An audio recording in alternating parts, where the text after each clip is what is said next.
In this worked example, we investigate SQL connection pool exhaustion in an IIS-style application scenario. We build the SQL lab, run a PowerShell workload that simulates the application, and prove the root cause by matching application-side session IDs to SQL DMV evidence. From the user's perspective, the portal intermittently fails under load. Some requests work, some time out. An SQL server may appear healthy because the failed request can time out before it obtains a pool connection. The evidence path is deliberate. First we build the lab objects, then run one application process, hold 5 SQL connections, attempt a 6th connection, and query SQL DMVs. The final proof is matching the same session IDs across PowerShell and SQL Server. The lab uses one PowerShell process to simulate an IIS.NET application. That single process uses one ado.NET connection pool with max pool size set to 5. SQL Server then provides the DMV evidence. The build script starts from a clean state. It drops the existing lab database if present before creating the lab again. This avoids stale objects affecting the walkthrough.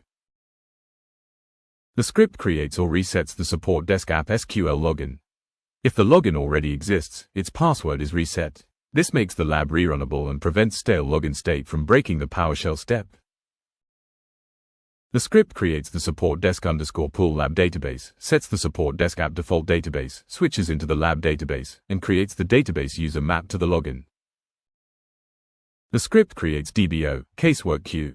This table provides deterministic sample data for the stored procedure used by the PowerShell workload. The script inserts 3 open request rows into DBO, casework queue. These rows make the stored procedure return a predictable open case count. The script creates dbo.usp_get casework queue summary. The procedure returns the real SQL session ID using it at SPID, the database name, login name, application name, and open case count. The script grants the required permissions to support desk app and verifies the database, login, user, table, and procedure before moving to PowerShell. The PowerShell workload uses a single process and one connection string. The key controls are application name equals support desk pool lab, pooling equals true, max pool size equals 5, connection timeout equals 5, and hold seconds equals 180. The zip is extracted directly to ctemp.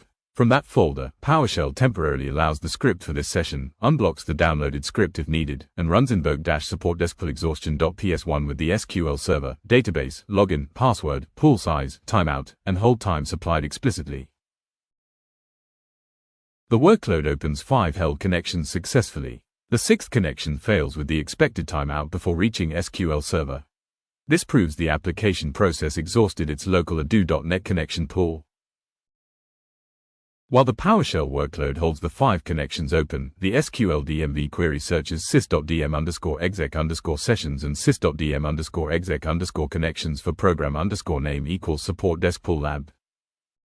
The DMV output shows the same 5 sessions reported by PowerShell, 76, 77, 78, 79 and 80. Matching the same session IDs joins the application evidence to SQL Server evidence. The root cause is not a missing table, SQL syntax error, or blocking chain. The application process opened 5 connections and kept them open. Because max pool size is 5, the 6th connection could not obtain a pool connection. Containment means preserving evidence first, then stopping the bad workload, clearing connection state, and monitoring recovery. The aim is to restore service without hiding the evidence needed for root cause analysis. The production fix is to return connections to the pool quickly. Use using or finally blocks so SQL connection objects are disposed, avoid holding connections during non-SQL work, tune long-running SQL, and validate normal connection counts after the fix. The final checklist is to confirm the exact error, identify the application name and connection string, inspect SQL sessions, match application evidence to SQL session IDs, avoid blind pool size increases, apply the corrective pattern, and validate recovery. The conclusion is that connection pool exhaustion is an application-side capacity failure that can be proved through matched PowerShell and SQL DMV evidence.